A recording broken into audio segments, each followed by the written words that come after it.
iba kom ya la Adam Adam Adam ko ya na hong chia Adam ko ya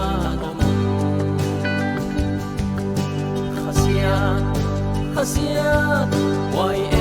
ko ya nong san ya ne ke no kong chi si ga de ne khi in bu bang in te na bu na u hong chai sa ku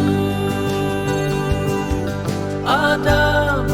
Adam ko ya na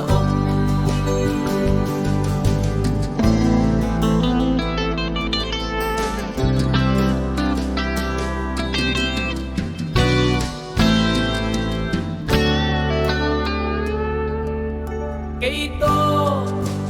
đi nông piang mây nu nông pia nial hết lâu in tàu pa để kha mai mai zum lua i bông bung san kha mai tàu pa ya ing e kia ing hong mai sa ko để gây nó công chi xin ta te để khi in bu mang hiu te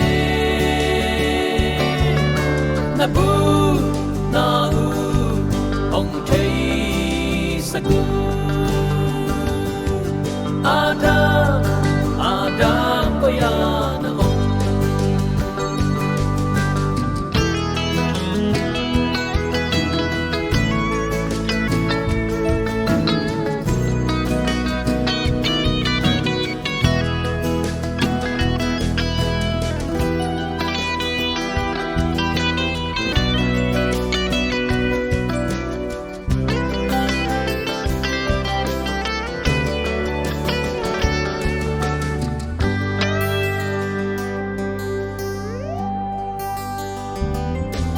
lấy tung